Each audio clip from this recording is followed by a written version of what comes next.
Now we come to the part of the course that I call Palmer's finger. The only thing I'm going to do today is explain the Donald Palmer argument against determinism and show why it is logically wrong, or at least well, it is logically wrong. Show how it is fundamentally confused.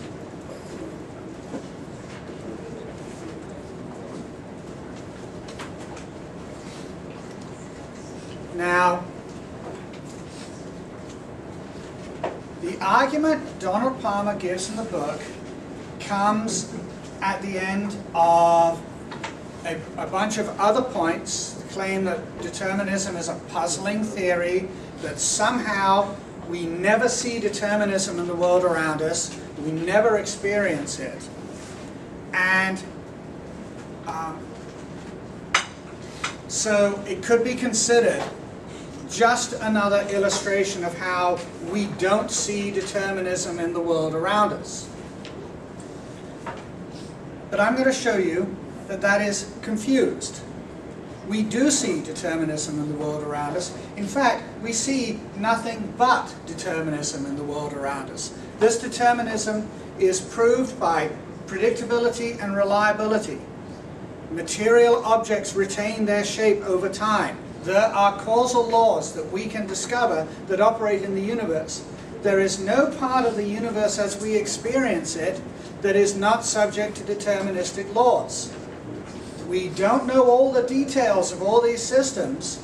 We don't know the precise state of the system. We don't even know the laws precisely.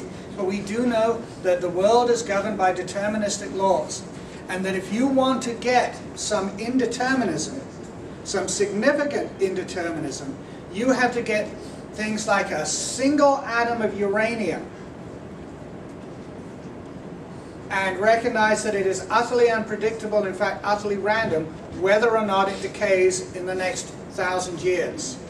Right? Whatever the half-life is, it's got a 50-50 chance of decaying it. There's your randomness, and that is true randomness, it's truly unpredictable. Right? All you can say about the uranium atom is that, well, given enough time, it will decay, although that time may be longer than the life of the universe. You start being able to make definite predictions when you've got 2, and then 3, 4, 5, 6, 7, right? If you have 1 million atoms of uranium, you know that half of them will decay over the course of the next half-life, right? But if the half-life is 10,000 years, half of those atoms will decay over the next 10,000 years. You can't predict which ones, because which one is random. By the way, not every quantum mechanic thinks that there's intrinsic random in the universe. There are fully deterministic theories of quantum mechanics. I don't like them because randomness, inherent randomness, is much, much, much more cool to talk about. It's much more fun. It's more satisfying to me to think that there's this inherent randomness down in the bottom of the universe. But scientists can be like, you know, totally insensitive. So they come up with these deterministic theories of quantum mechanics, which I just don't pay any attention to.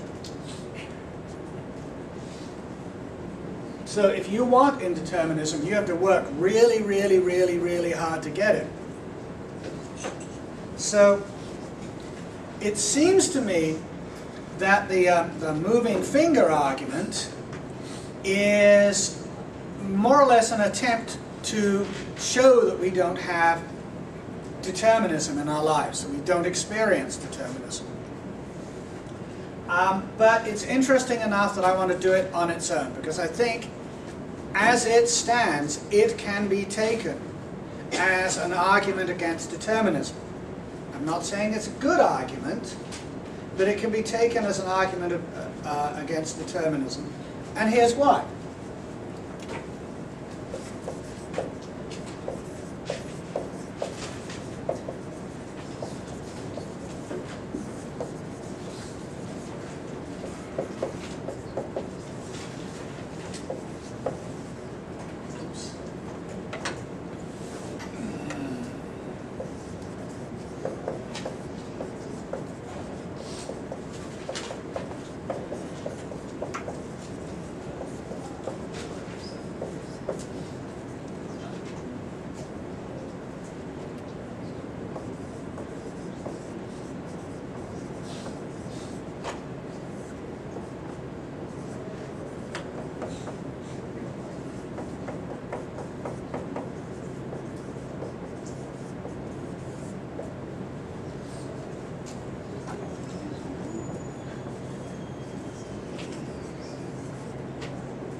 if Palmer can show a random action to be a free action, he can show an action that is both random and free, then he will have shown that necessitism is false. Because necessitism says that in order for an action to be a matter of free will, in order for one of your actions to be your free will, that action has to be determined by your internal state, by a process going on in your brain that I refer to as your volitional system. Your volitions have to make you do it. Your volitions have to determine what you do. That is the soft determinist definition of free will. That is the necessitist definition of free will. The libertarian definition of free will is that only random actions can be free. I hope I've shown that that's absurd. Now, if Palmer can show one action that is absolutely an action, a free-willed action, something that you did of your own free will, or that he did of his own free will, that was not determined by the conditions that existed before, that it was random with respect to what was happening inside him and outside him just before it happened, he will have shown necessitism is false, because necessitism says that cannot happen. And if you have a theory that says you need X to have Y, and then people do X without, do Y without X, well, then you don't need it, do you? If someone says you need, I don't know, if someone says you need something to live and you've been living without it, then you don't need it to live.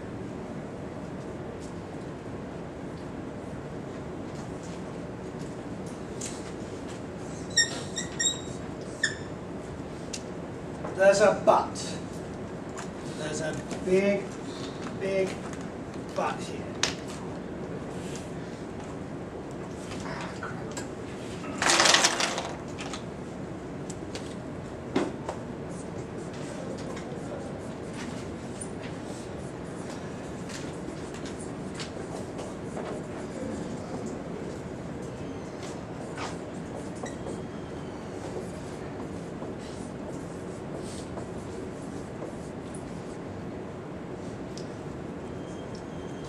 He has to prove the act was random. He has to prove it. He can't just assume it.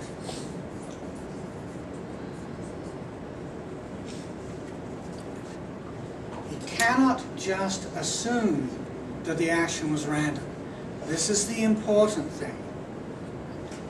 And as a matter of philosophy in general, I have seen this over and over again in all kinds of philosophy papers, and I'm not talking about students now. Students do this too, but I've seen this in philosophy papers, in journals, in talks people give. They take the most important thing about their thesis, what they want to say, and they just assume that it's true. They don't say, well, if we assume this is true, this happens, or I'm going to conditionally assume it. They just say, it's true. The most egregious example of this was a guy at a symposium at Cal State Fullerton who said, we know that drug use is morally wrong because it is morally wrong to alter your state of consciousness.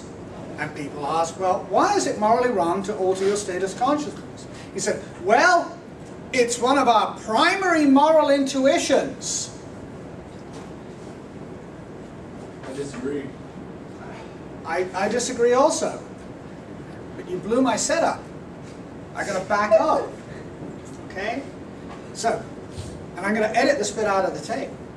So it's going to look like I just smoothly went into it. So, he says, it is morally wrong to alter your state of consciousness. And the reason we know this is because it's a primary moral intuition to do this. And what does that mean? It means to say, well, it just is. It just is.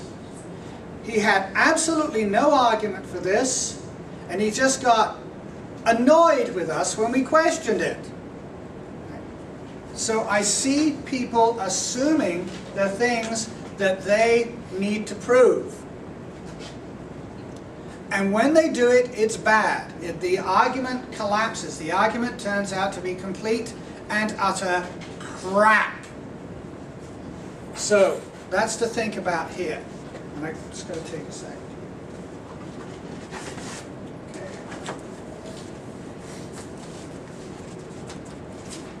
Okay, you need it.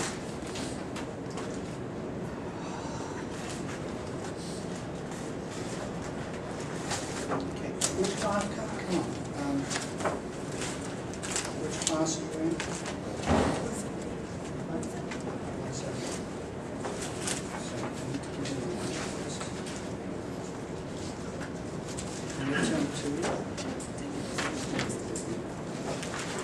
Let me know if that's the wrong one. Check it. Okay, something else to edit out of the tape. Okay, so I'm going to lay out this argument. There's another thing about philosophy.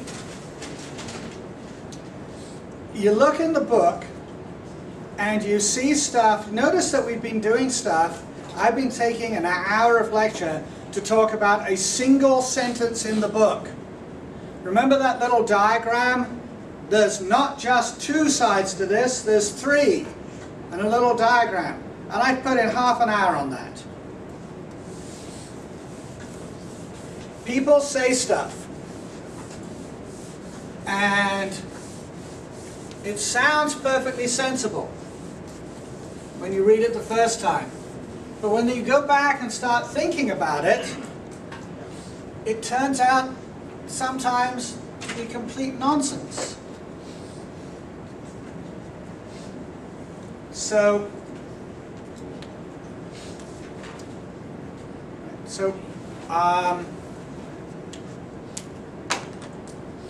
this is another thing about philosophy, and it's another thing about critical thinking in general.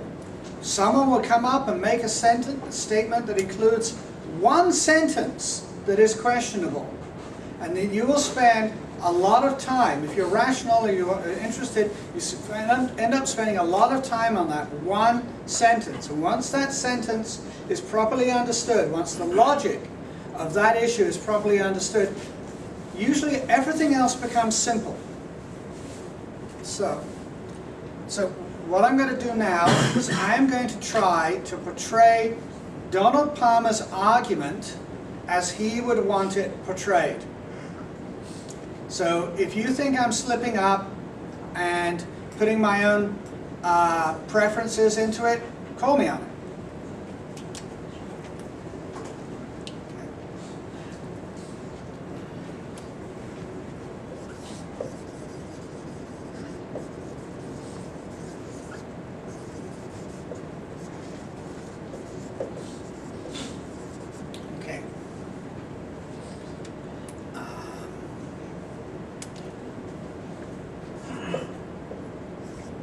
This is going to be a timeline here.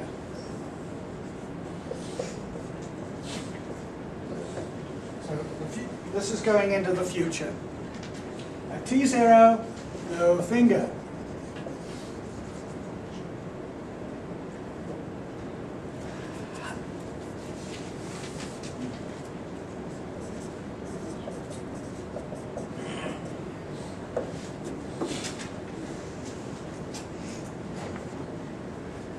This is Palmer's state. As our story begins, he's not holding out a finger. At T1,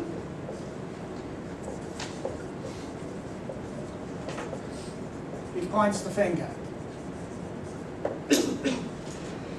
It's not the finger I would use, but I'll go with it. He holds out his finger like this. At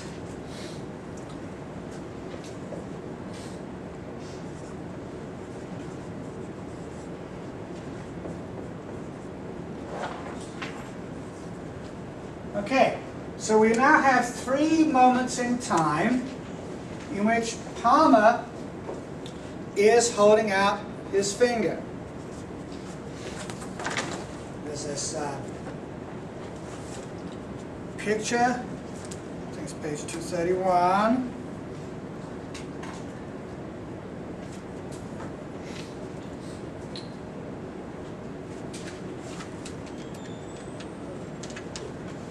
Please tell me he's got his finger out in this book.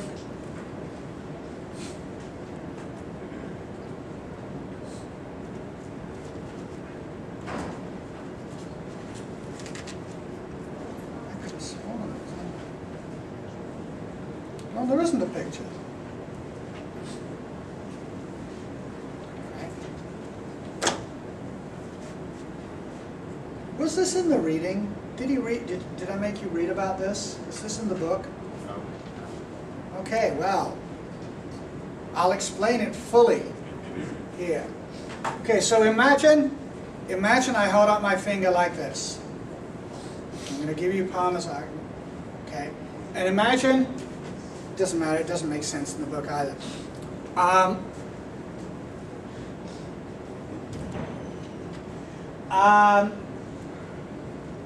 I do this at T1, right? From T0 to T1 I go from no finger to pointing the finger, but T1 to T2, no change. T2 to T3, no change. I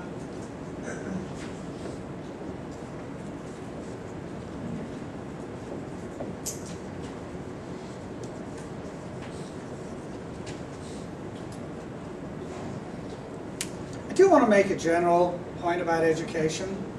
I appreciate that I messed up and I assigned reading that was in the 3rd edition but not the 4th.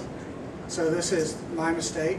But for future reference, when an instructor does that, you should probably mention it to him. Right?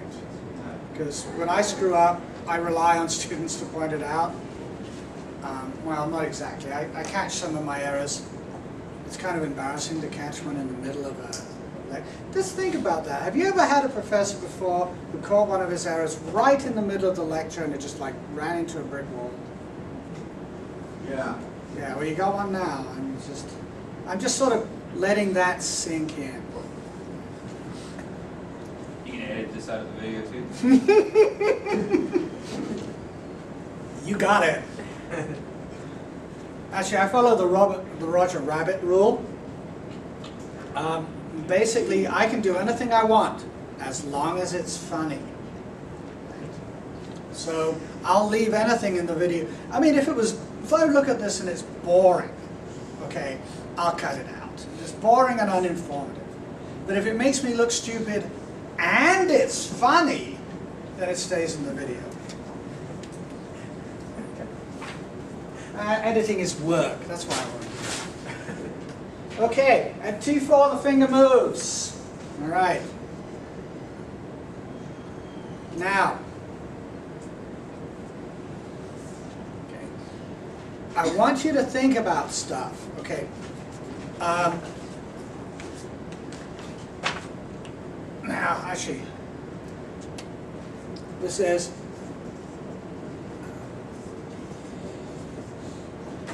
This is Act C. If you happen to have the 3rd edition, that's referred to as Act C. I'm going to send Palmer an email and say, hey, what happened to your finger? I was relying on that finger, and when I needed it, it wasn't there.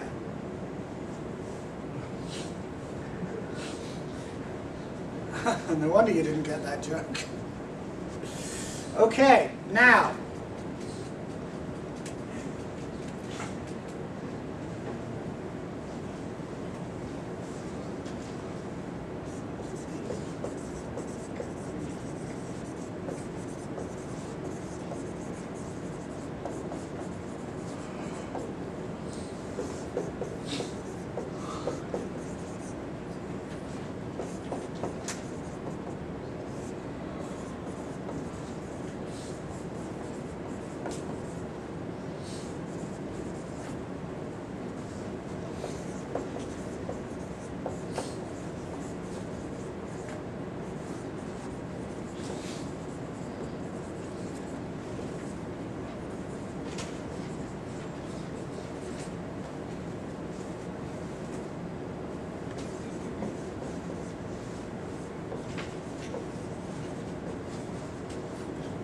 going to tell him in the email, I finally understood your argument and you took it out.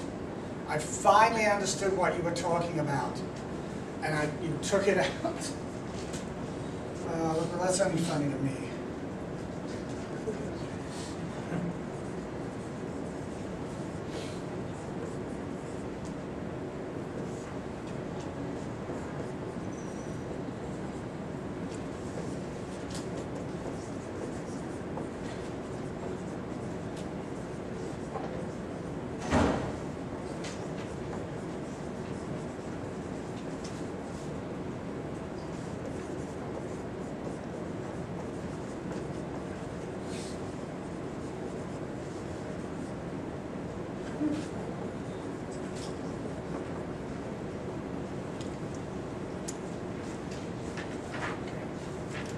If he can show that exactly the same state can lead to two different results, both of which are free acts, then he will have proved acts can be both random and free. And in the third edition of this book, he believed that he had proved this with this example, with this argument.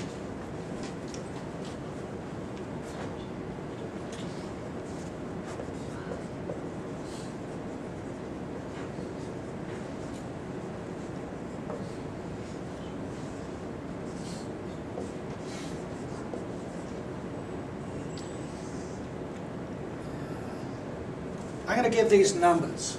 At T0, he's in state 0. T1, he's in state 1. T2, state 2. T3, and T4, state 1. So these are states. Times and states. So, here's his argument, as I reconstruct it. State 2 is exactly the same as state 3 in absolutely all respects.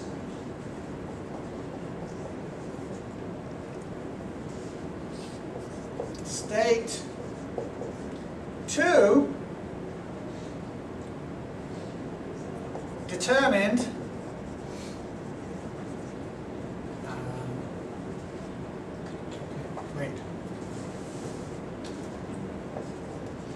was followed by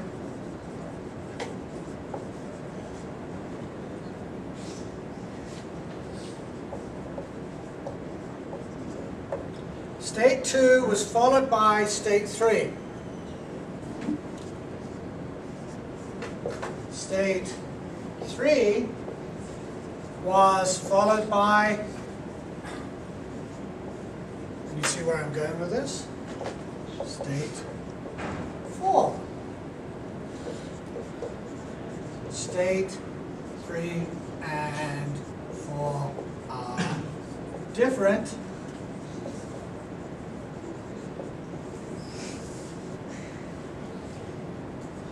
Oh, in parentheses, a free act. Okay, I'm at T1. I point my finger. I'm at T2. I keep my finger pointed in exactly the same way. Is that a free act? Any reason to think it's not free? No ninjas are holding my finger. No one has a katana to my neck or a gun to my head saying, hold your finger out there, you swine. State 3 was followed by state 4. Free act. Okay, state 3, I'm like this. State 4, I'm like this. Did anyone make me move my finger? Did anyone point a gun at my head? Hold red hot poker to my sensitive areas and say, move that finger or suffer the consequences? No, nobody did. It was a free act. Oh, didn't get the face on that. Move that finger or suffer the consequences. Did you get my good side? State 3 and 4 are different. Okay.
So, this is the way the argument goes. States 3 and 4 are different. Right? State 2 was followed by state 3. If determinism is true, state 2 determines state 3. I'll put that up here.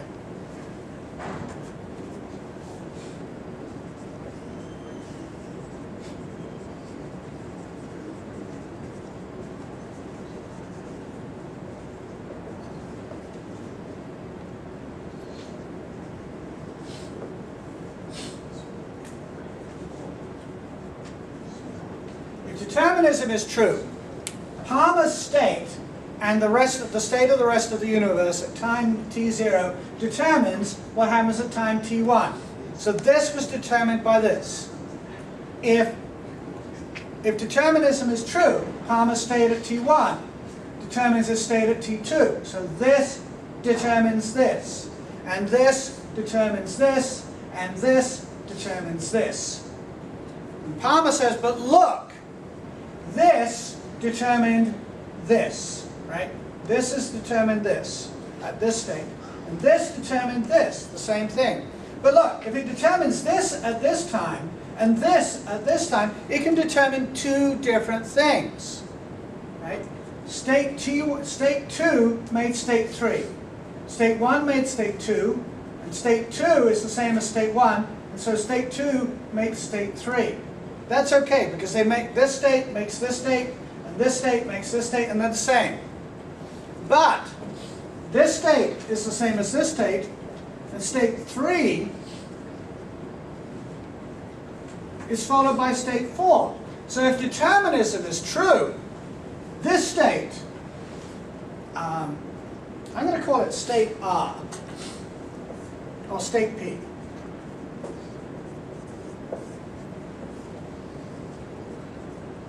No, that can, yeah.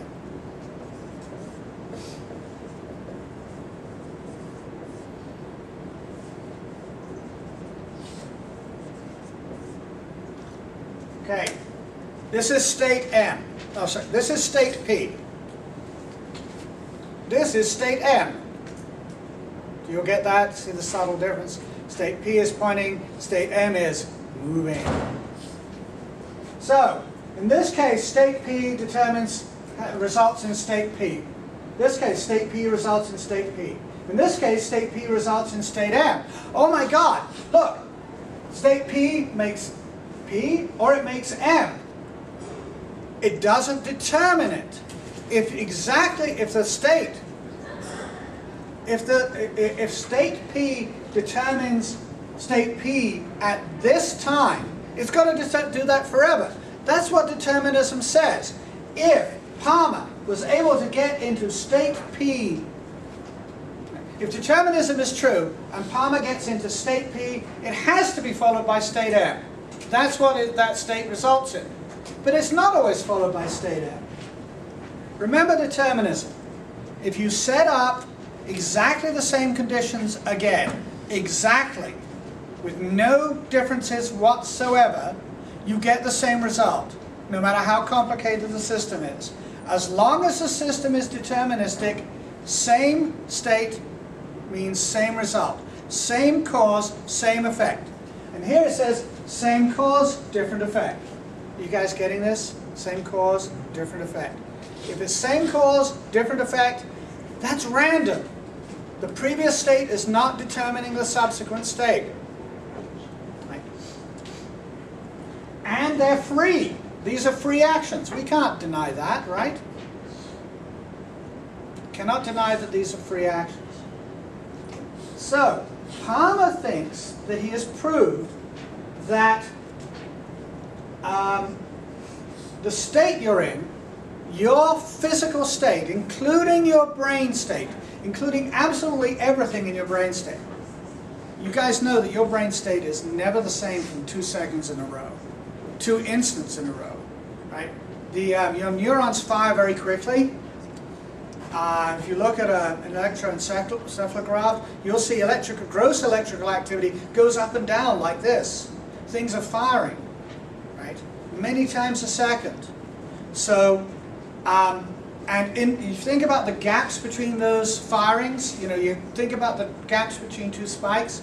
What's happening there is that chemicals are building up in your neurons, right? Neurons don't stay the same from second to second, from moment to moment. Neurons are always changing. As long as they're alive, they are constantly changing. Levels of serotonin, acetylcholine, other substances whose names I don't know, all these brain chemicals are building up and going up and down. The molecules are being molecules are being transferred. New DNA is being made, new RNA is being made, new proteins are being made. The state of each individual, no neuron stays in the same state. Your total brain state is different from instant to instant. And each state causes the one following it. Each state plus other inputs causes the one following it. Now, do you begin to see the logical flaw in this?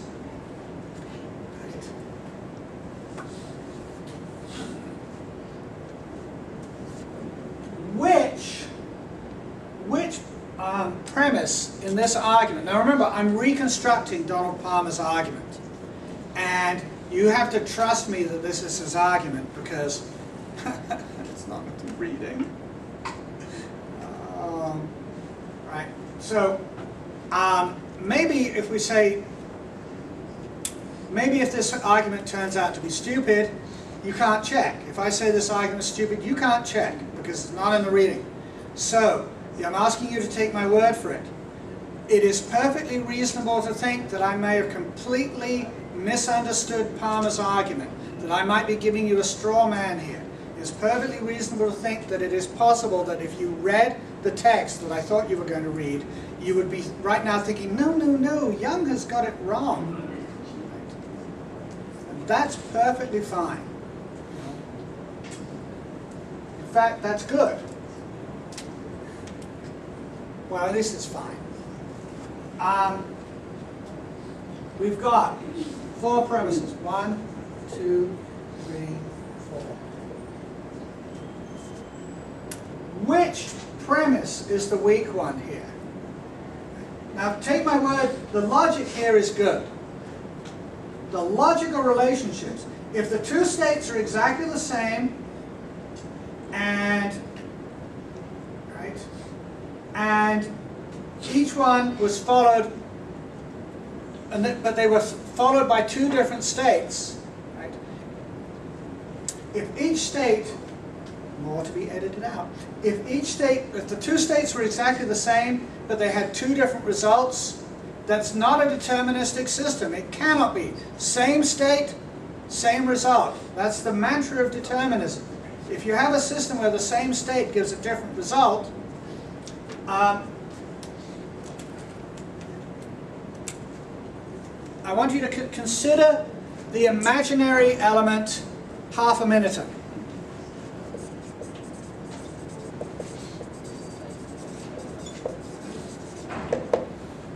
Half a minutum is a radioactive element that has a half-life of half a minute. So, if I have a billion atoms of half a minutum here, after 30 seconds, half of them will have decayed. Right. I don't know what they decay. You know, I invented this. It decays to whiskey. Right. So half of it will be this metal, and the other half will be scotch. So half a minutum decays.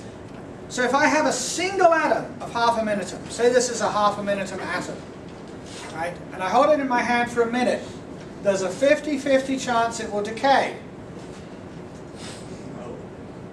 And that's all you can say about it. It's not deterministic. Now what is deterministic, of course, is that we know what it will decay to. Well, you think about uranium. What does uranium decay to? I don't know either, but it's the same thing every time. I think uranium decays to radon. Radon is a gas. You know why you have radon in the basement?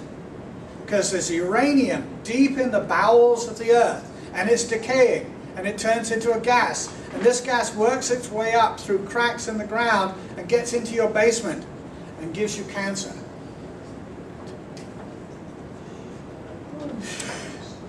Scary, isn't it? I don't have a basement. Ah, okay. Well, it comes straight up through the floor then.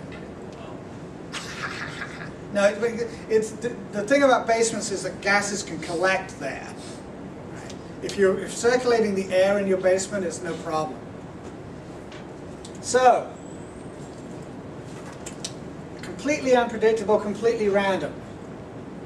Palmer is saying that the same state does not give the same result, and they can be free. The different results can all be free acts.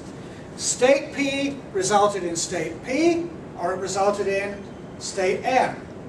It's exactly the same state, having two different results, and they're both free acts.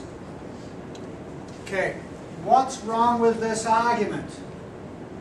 Well, this needs to be true that state 2 is exactly the same as state 3.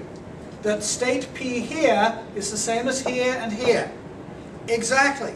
With no differences whatsoever. None. Okay, what's he doing at time 1?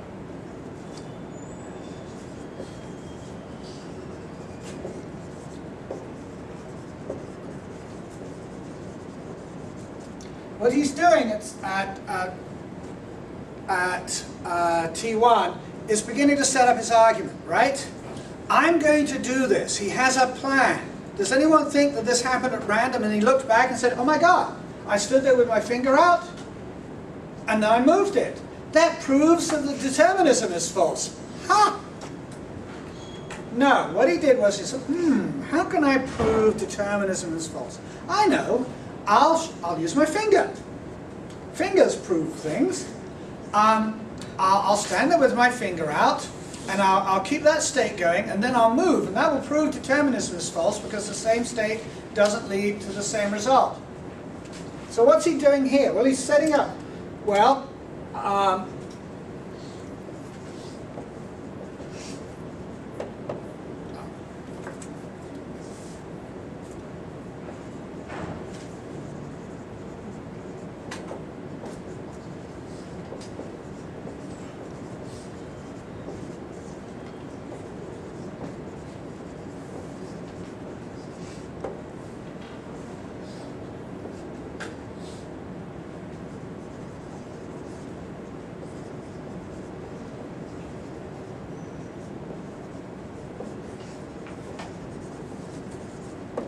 okay.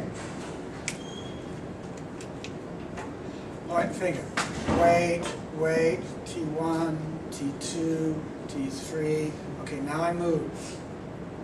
What is he doing? He's counting.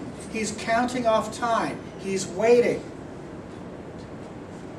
So, his state is actually changing continuously from moment to moment, instant to instant. His state changes continuously. Have you ever waited for something? If you found yourself sitting, I hate waiting. I absolutely hate waiting. If I have to wait 5 minutes, I go crazy. I try to carry a book with me if I think I'm going to be waiting somewhere. So I just get more and more agitated. It builds up. Right? And here, right, here we have he's sticking his finger out to set up. Here he's waiting so he has a T2. Here he's waiting so he has a T3. Here he's moving so he can say the states are different. He has a plan and he followed it. And his plan determined what he did. So,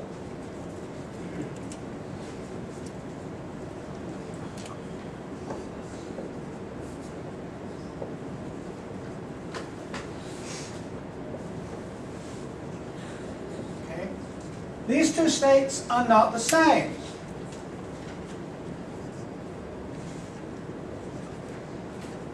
Call them state P1, P2, P3. They're different states. They're similar. They're very similar to each other, but they're not exactly the same. In this thing, he's going, aha, time to move. In this state, he's going, I've got to wait a little longer. Okay, let's get my finger out here. Wait a bit longer. Okay, wait and then move. Okay, move. Different state at every point. Same state did not result in different actions. These are different states. Maybe that's why he took the argument out of the book. All right. So, what have I proved here? Have I proved necessitism is true? No, I haven't. Have I proved that libertarianism is wrong? Not today. What I've proved is that Palmer gave an argument that didn't work. And it didn't work because he did not pay attention to the state, to how his internal state changes over time. It's fundamental of determinism. Your state now has an enormous influence. It partially determines your immediately following state. Your present state plus inputs, plus the sound of my voice, plus the slow ticking of that second hand as it goes around. So what's going on inside you with your state right now, plus what happens to impact your senses at this time, determines your next state. And on and on and on and on into the future.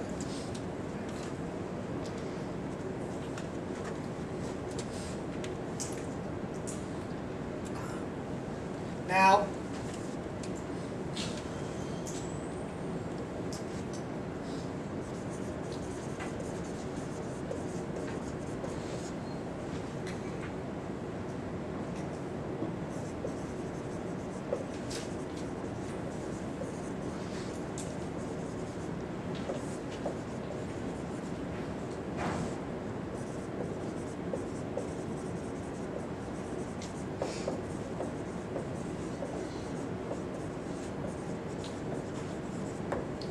Palmer's argument could only work is if he could absolutely guarantee the same state twice. But he doesn't do that. What's that last word? The same. Sorry, right above it. Oh, with. Confusing, similar, with, absolutely exactly the same. Not good enough. The states are not the same. Very subtle differences between two states can have huge differences in the result. Mistake number 2.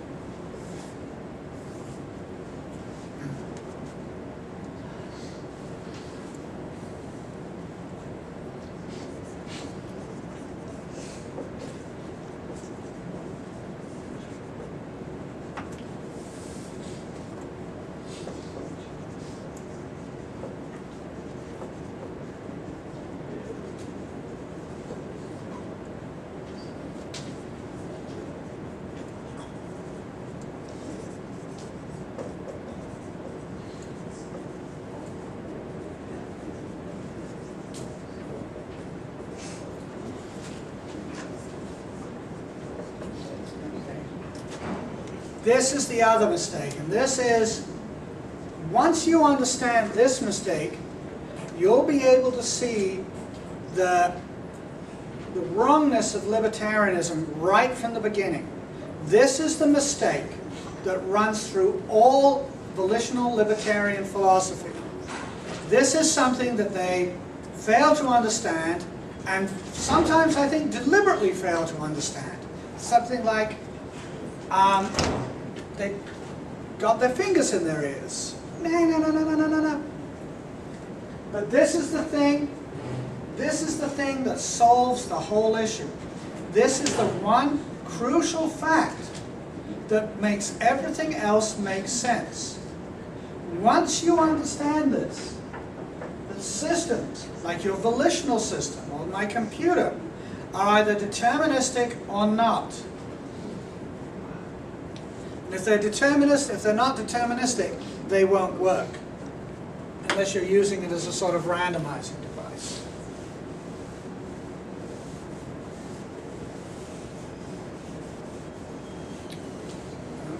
Remember, our technology won't work if it's not deterministic. Oh, actually, we wouldn't want it if it wasn't deterministic. Would you like a car or a computer or any kind of machine that did random things, truly random things? Well, actually, you know, like a light show or something. But okay.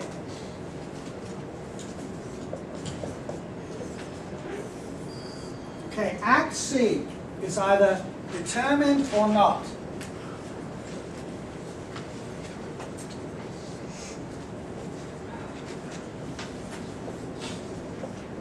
Well, let's put it this way.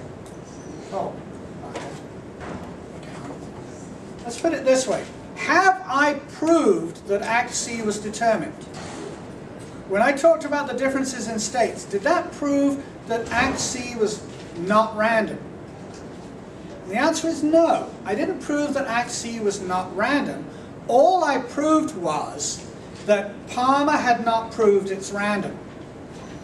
Palmer had not proved that it was undetermined. Because his proof that it's determined depends on the same state having different results, and all I showed was they're different states. So I showed that his argument collapses, but I haven't shown that his conclusion is wrong. So this is a deeper mistake here. And I'm going to show something different. So let's say, well, what if it was undetermined?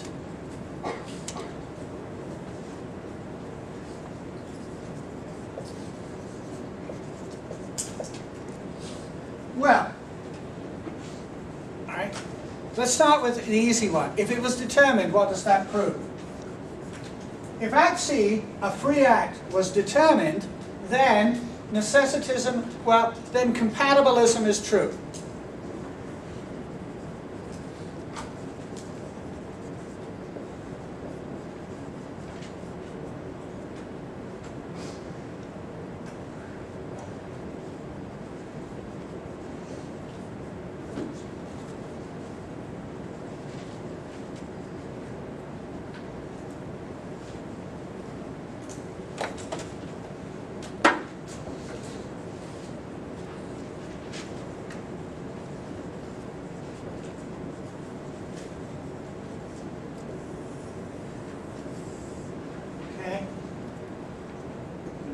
If Act C was determined, and it's a free act, then it was determined and free, which means that compatibilism is true.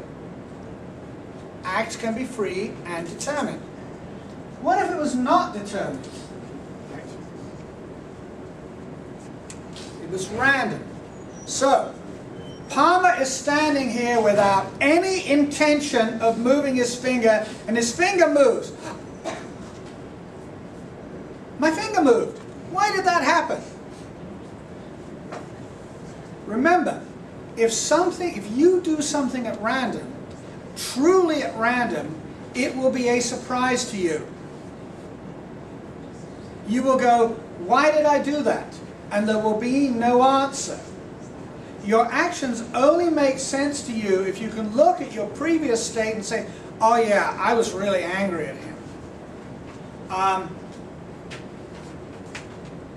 When I was first divorced, I would yell at my daughter. I'd pick her up and we'd go off to do something, and she'd screw up somehow, a little thing. I'd say, okay, be quiet now, and she'd keep talking. And I would explode. Bang! And she would be really, really upset. And I think the second time I did it, I went, why did I do that? Why am I so angry? That has nothing to do. So I'd apologize and work it in. We got to things that then I would pick her up and say, okay, today's going to be a no yelling day. I'm not going to yell. Right? And I got over it pretty quickly. But the thing that has really stuck in my mind is why? Why was I yelling? Was it random? Was it undetermined? No, of course it wasn't. I had a lot of buried anger, and I was taking it out on my daughter. She gave me a pretext, somebody to yell at. Of course, it was a horrible, horrible thing, and I just, got to have some other outlet. But I looked back, and the first time I did it, I looked back and go, why did I do that? Where did that come from? And it was really scary, because if it was random, then it could happen again any time. Random things can happen again any time. So if you think of something really stupid you once did in your life, something really, really, really stupid, is it better for you if that was random or determined? Yeah, better if it's determined, because if it's random, it can just happen again. So, the thing that gives Palmer away here is he wasn't surprised when his finger moved. It wasn't random with respect to his internal state. It was caused by his internal state. If it had been random, he'd have gone, what? My finger just moved. That's amazing. I don't know why. Oh my God, I got to go see a neuroscientist. Goes to a neuroscientist, says, unfortunately, his entire body and mental state, brain state was being monitored and recorded at the same time. So they looked over and said, Dr. Palmer, that was a completely random act. It was not determined. I have proved that it was not determined by your internal state. At that point in time, the laws of causality broke down, and your finger moved without anything determining what it would do, that it would do that.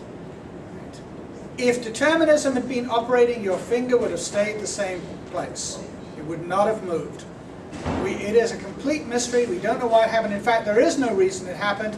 That's what it means to say something is random. If something is random, it does not happen for a reason.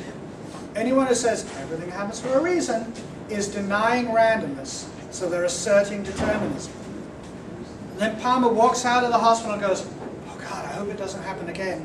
Oh, but it will make a really good argument against determinism. Because this thing happened.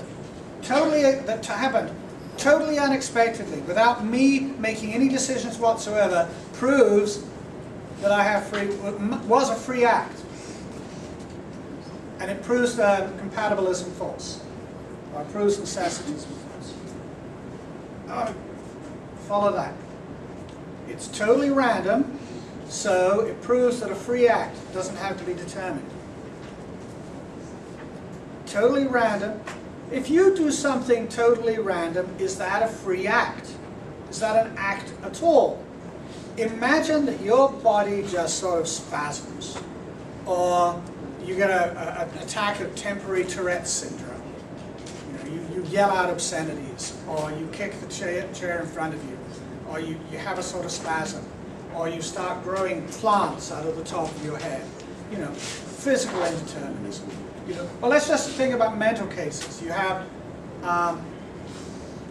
uncontrollable thoughts that come from nowhere. You start thinking of green iguanodons, or monkeys with 42 arms that throw typewriters at people. Just things come into your head that have no basis whatsoever, that couldn't possibly come from anything in your mind. Would those be free thoughts? You do things at random, just totally at random, like a muscle. Have you ever had a muscle twitch? And you're lying in bed and go, Yeah, it happens to me all the time. Yeah. Okay, it feels like random. You didn't intend to do it. Did you do it of your own free will? No, you didn't do it of your own free will. So if it's not determined, Why does that happen?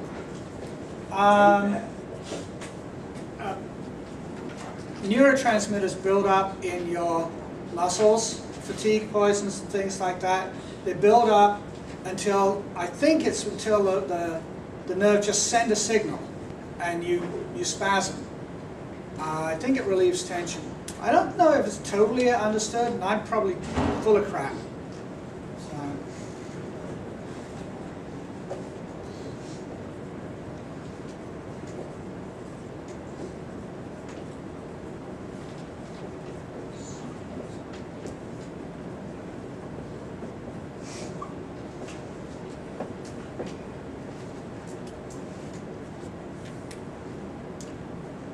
Remember, libertarianism is actually asserts that acts have to be random to be free.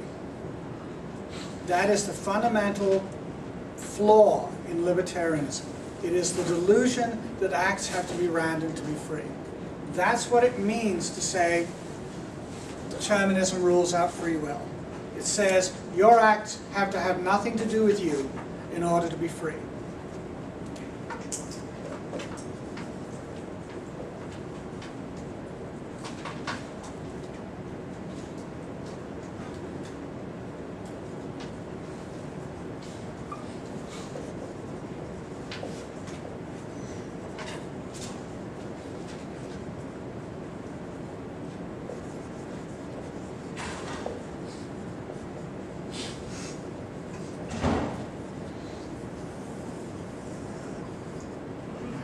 Now, this doesn't mean that you have to give up libertarianism. If you want to be a libertarian, go ahead. But if you choose to be a libertarian, you have to understand that you are asserting that acts have to be random to be free, because the only other alternative from determinism is not determinism. This goes back to the oldest principle in logic, the law of the excluded middle, right? 2 plus 2 is either 7 or it's not 7. You can't say, well, it's not 7 and it's not 7. It's some third state. It's free.